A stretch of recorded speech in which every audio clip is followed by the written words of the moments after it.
ഒരു കാര്യം കൂടി. അതായത് ഈ പലയിടങ്ങളിൽ യാത്ര ചെയ്തു.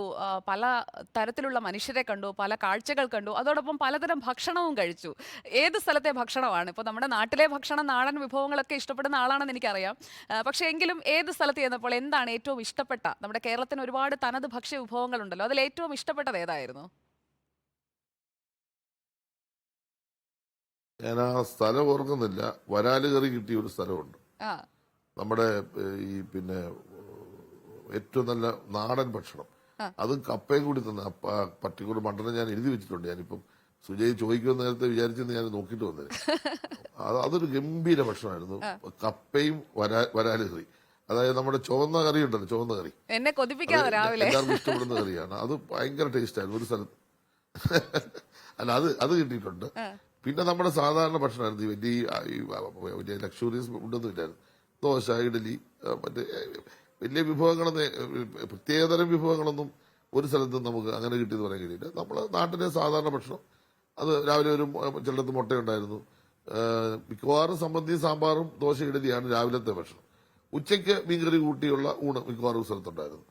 അല്ലാതെ ഒരു പിന്നെ പ്രത്യേക തരം ഭക്ഷണം എന്ന് പറയാൻ കഴിയില്ല. അപ്പൊ പക്ഷെ ഈ പറയുന്ന എല്ലാ സ്ഥലത്തും അല്ല, ഈ നല്ല അപ്പൊ ഈ ടേസ്റ്റ് ഉള്ള പടമൊക്കെ ഭക്ഷണം. കണ്ട നല്ല അതായത് ഈ ആളുകളൊക്കെ ഈ പ്രചരിപ്പിക്കുന്നുണ്ടല്ലോ, മറ്റേ ഈ എന്താണ്, കശുവണ്ടിപ്പരിപ്പിട്ട, അല്ല, പാലൊഴിച്ച് കശുവണ്ടിപ്പരിപ്പ് കഴിച്ചു, അങ്ങനെയൊക്കെ പറഞ്ഞ് പലതരം പടങ്ങളൊക്കെ പ്രചരിക്കുന്നുണ്ട്. അപ്പോൾ അതൊക്കെ അങ്ങനെയുള്ള ഭക്ഷണമൊന്നും ഉണ്ടായിരുന്നില്ലേ?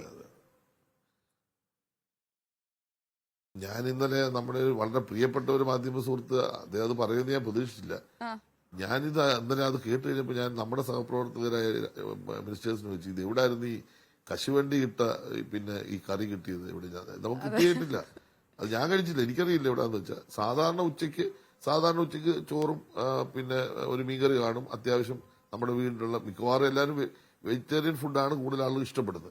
കാരണം ഇറച്ചി മീനും പരമാവധി ആളുകൾ ഒഴിവാക്കി. ഇവിടെ വലിയ ഭക്ഷണം തരുമെന്ന് പ്രതീക്ഷ തിരുവനന്തപുരത്ത് എന്റെ ഏറ്റവും വലിയ സഹോദരൻ ശിവൻകുട്ടി മിനിസ്റ്ററുടെ അവിടെ ചെന്ന് ശിവൻകുട്ടി മിനിസ്റ്റർ 3 മന്ത്രിമാരും കൂടി ഞങ്ങള് ഇന്നലെ തന്ന എന്താ പറയാ, ഒരു വറുത്ത മീൻ കഷ്ണം.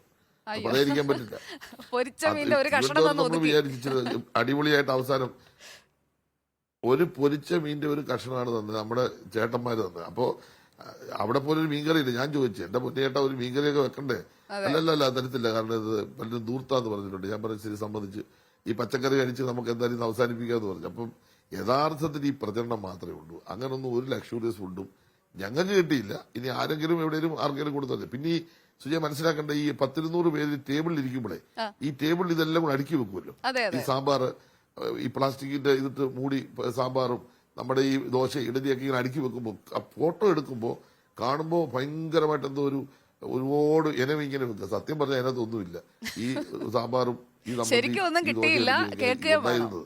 അപ്പൊ അതൊക്കെ പിന്നെ നമ്മുടെ അല്ല, ശരിക്കും പറഞ്ഞാൽ ആവശ്യമില്ലാത്ത ഒത്തിരി കേട്ടു.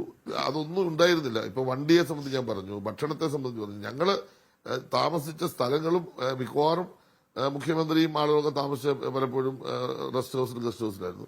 ഞങ്ങൾക്ക് കിട്ടിയ സാധാരണ ഹോട്ടലുകളൊക്കെ ഉള്ള ഒരു ചെറിയ മുറികൾ. അതൊന്നും ഒരു പ്രശ്നമേ അല്ല. നമുക്കിപ്പോ എവിടെ താമസിച്ചാലും നമ്മുടെ ഉദ്ദേശം അതല്ലല്ലോ. നമ്മൾ ജനങ്ങളുടെ വിഷയങ്ങൾ കേൾക്കാനാ പോയി. ഞങ്ങളെ സംബന്ധിച്ചിടത്തോളം ഞങ്ങളുടെ അനുഭവം സത്യത്തിൽ ഞങ്ങൾക്ക് ഒരുപാട് നന്മ ചെയ്യാൻ കഴിയുന്ന ഒരുപാട് അനുഭവങ്ങൾ ഞങ്ങൾക്ക് ലഭിച്ചു.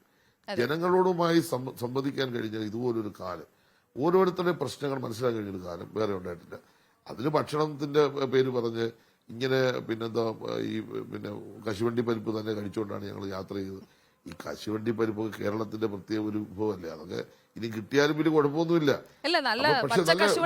തീയലൊക്കെ നമ്മുടെ സ്വന്തം വിഭവങ്ങളാണ്. അപ്പൊ അതൊക്കെ നമുക്ക് അങ്ങനെ ഈ ആരോപണം ഉന്നയിക്കുന്നവർക്ക് അങ്ങ് പറഞ്ഞു നമ്മുടെ സ്വന്തം അതിനെ അത് തന്നില്ല. ഈ കൊല്ലത്ത് നമുക്ക് അത് തരുമെന്ന് പ്രതീക്ഷിച്ചു, തന്നില്ല. ഞങ്ങൾ കശുവണ്ടിക്കാരോട് പറഞ്ഞു, അവിടുത്തെ നമ്മുടെ പിന്നെ ഭാരവാഹികളുണ്ട്, അതൊന്നുമില്ല, നല്ല ഒറിജിനൽ കശുവണ്ടിയല്ലേ കൊല്ലത്ത് കിട്ടണ്ട, അതുപോലെ നമുക്ക് കിട്ടിയില്ല. ഇതൊക്കെ ചുമ്മാ അടിച്ചങ്ങ് വിടുകയല്ലേ. ഞങ്ങൾ ഇപ്പൊ ഇന്നലെ ഒരാൾ പറഞ്ഞു എല്ലാവർക്കും 25 കിലോ വെച്ച് കൂടിയിട്ടുണ്ട്.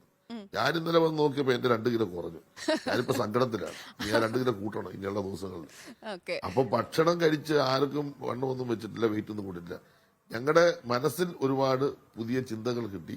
അതാണ് ഞങ്ങൾക്ക് കിട്ടിയ ഭാരം. തീർച്ചയായിട്ടും ആ ഭാരം ഈ ജനങ്ങൾക്ക് വേണ്ടി ഇനിയുള്ള ദിവസങ്ങളിൽ പ്രവർത്തിക്കാൻ കഴിയും. പിന്നെ രാഷ്ട്രീയമായ ഏറ്റുമുട്ടലുകൾ, അഭിപ്രായ പ്രകടനങ്ങളൊക്കെ ഒന്നും അതൊരു വിരോധം കൊണ്ടൊന്നുമല്ല.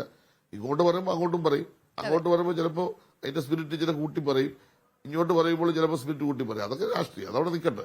പക്ഷെ മൊത്തത്തിൽ എന്റെ ഒരു അഭിപ്രായം കൂടെ ഞാൻ പറയാം. രാഷ്ട്രീയം പറയേണ്ടെന്ന് സുജയ് പറഞ്ഞെങ്കിൽ ഒറ്റ കാര്യം പറയാം, എല്ലാവരും സഹകരിക്കേണ്ടതായിരുന്നു. സഹകരിച്ചിരുന്നെങ്കിൽ നമുക്ക് വലിയൊരു അനുഭവമായിരുന്നു. എല്ലാവർക്കും അത് പ്രയോജനപ്പെട്ടനോ എന്നുള്ള അഭിപ്രായം കൂടി ഇരിക്കും.